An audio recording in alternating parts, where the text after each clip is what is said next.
Ladies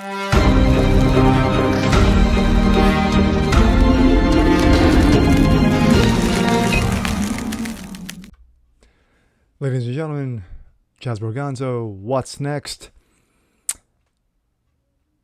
We're going to visit the lovely, lovely world of stupid. Now, you could say that a lot of the stuff that I've put out in regards to stupid, regarding President Dementia, the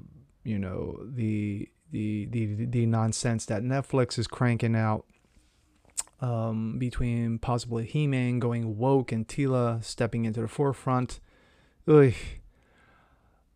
or Resident Evil and their race swapping. But we're going to take a look at two different things, and they kind of correlate with each other. They are from the dementia zone. So let's take a look and yikes. Story number 1. This comes out of Outkick. Biden administration replaces mother with birthing person in budget proposal.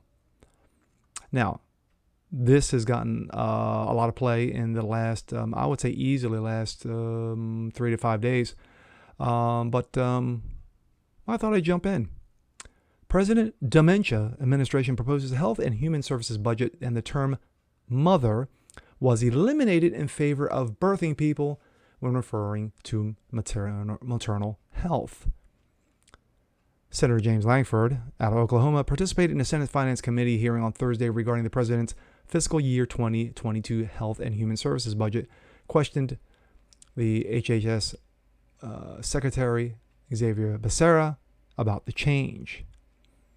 There's a video that accompanies this, so I won't go too much into it.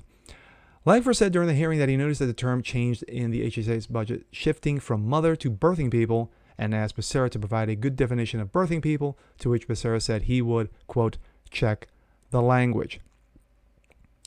Langford asked if the term swaps were direction the HHS was going, asked if regulatory changes are happening, and seeking clarity on what the purpose of changing mother to birthing people was. Quote, I think it's probably, and again, I have to go back and take a look at the language that was used in the budget, song and dance, but I think, again, it simply reflects the work that's being done. Langford said the language is important as always, but asked Becera if he would admit that calling mom a birthing person would be offensive, and that mothers may not want to get a happy birthing person card in May. Can you at least admit the term itself could be offensive to some moms? Oh, he put it, yeah. Becera said he would have to go back and take a look at the terminology. Again, song and dance. Former Fox News Megyn Kelly, who is a mother of 3, said the term mother isn't offensive. Mom is not an offensive word, and those claiming otherwise are not the broader trans community, but unhinged woke propagandists and their self-flagellating allies, she tweeted. Now we're going to go down to the video and watch as he puts on his tap dancing shoes and, yeah. Okay, we'll follow up on that in the days ahead to be able to see how that office moves and how that shifts. I also noticed you changed a term in your budget work. You shifted from using the term mother to birthing people rather than mother. Can you help me get a good definition of birthing people? Well, I'll check on the language there, but I think if we're talking, I'm sure Langford is just biting his tongue. He's trying. I'm saying you could tell the look on his face that he's trying so hard not to just lash out like I don't know, Rand Paul would. Saw it, that the term mother was gone in spots and it was replaced with birthing people. And I didn't know if this was a direction that you were going, if there were shifts, if there are regulatory changes that are happening related to that, or what the purpose of that is.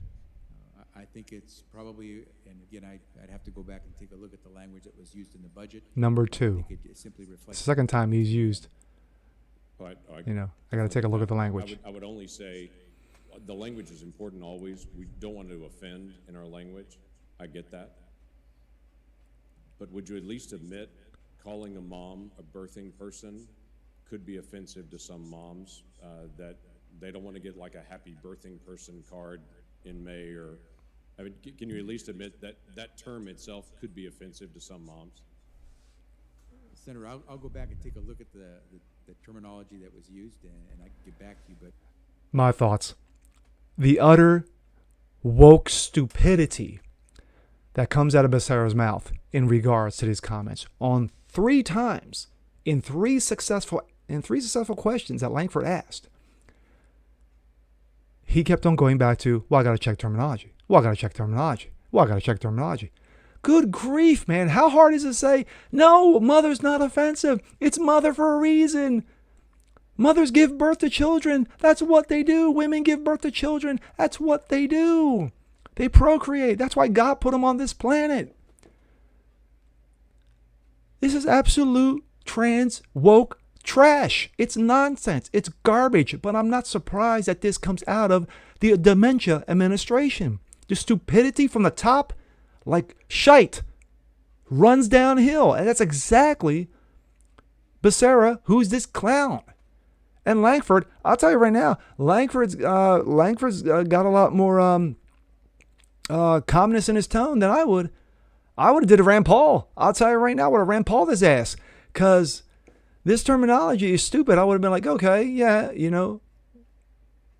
happy birthing, birthing person card. And I would have been like, dude, really? Really? Good grief, man. The stupidity that comes out of this administration. But we're going to move on to story number 2. And we go from stupid to just plain stupid. This comes out of Fox News. Kamala Harris becomes the first sitting VP to join Pride March. Calls for passage of GOP opposed Equality Act. Back in D.C., after her disastrous, pathetic train wreck of a Latin America trip, the vice president drew Twitter reactions about why she still hasn't visited the U.S.-Mexico border again. Because she doesn't give a damn. That's why. Kamala Harris became the first sitting vice president to march in a Pride event on Saturday as she and her husband, second gentleman, I would not want to be called that, Douglas Emhoff, surprised the crowd with an appearance at the Capitol Pride Walk and rally in D.C. Quote, we need to make sure that our transgender community and our youth are all protected. Harris told marchers of the Alphabet movement while wearing a pink blazer and white t-shirt that said, love is love. We still need protections and employment and housing. There's so much more work to do. And I know we are committed and understanding the importance of this movement and our roles and leadership of this ongoing movement. Happy Pride Day, she said to Cheers. The vice president stressed the importance of passing the Democrats, and let's make that big, bold, Democrats Equality Act, which is not equality at all. I've talked about it in previous videos that this Equality Act is inequality, and especially against those with strong religious beliefs, which would ban discrimination on the basis of sexual orientation or gender identity. Basically, they should call it the Pretend Act. Republicans and religious groups have slammed this bill, and rightly so, arguing the changes would infringe upon the religious beliefs of some citizens. That is absolutely 1,000% correct. Read the language. Context matters. Opponents have also raised concerns about the bill's potential impact on women's sports. Yes, also, GOP critics argue that allowing pretend youth to participate in girl sports would be harmful to competition, which is a fact, which is why is a number of states, including the most prominent Florida, which DeSantis basically signed the Sports by Birth bill, their version, on June 1. Boss level activity coming out of Florida. The bill passed through the House earlier this year, but has come to a screeching halt. Even the more so evenly split Senate, where Harris herself will be the casting deciding vote, guaranteed, it'll never come to that. I'm telling you right now, it'll never come to that. There are moderate Democrats who are looking at this and going, yeah, I don't think so. The same bill passed in 19, but of course died in the Senate, as this one will. I'm not going to read the Equality Act because it's inequality. It's a joke. Of course, Harris also commemorated the anniversary of the Pulse nightclub shooting. Of course, yes, because it had everything to do with killing gays. Not.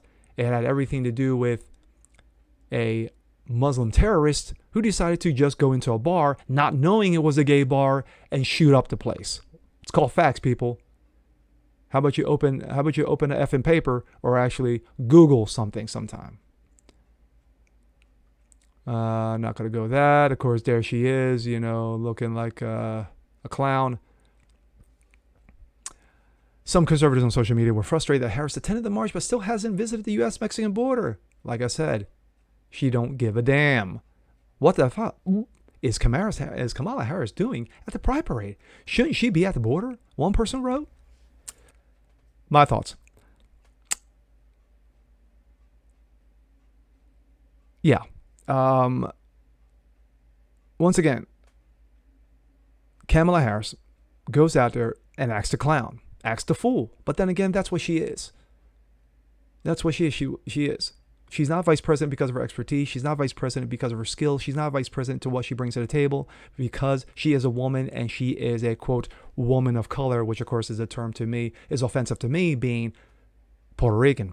But, oh, I'm sorry. What was that? Latinx? Oh, I'm sorry. I'm sorry if I offended some people. Kiss my rear end. But with this, as in the first story, it's all about woke nonsense. You got businesses out there who decided to say, hey, I'm for the cause. I'm all for pride. I'm all for pride. Which, of course, pride is one of the 7 deadly sins, but who's counting? But sadly, this is the land. This is the world of stupid that we're living in. It's only going to get worse, kids. We still got 3 more years of this nonsense. Whew. 24 can't come fast enough. I'm not rushing. But with that being said, I'm Jasper Gonzo. This is what's next. Like what you see, comment below, like it, share it, subscribe to it, hit that notification bell so you don't miss a thing, and we'll catch you guys next time. Peace.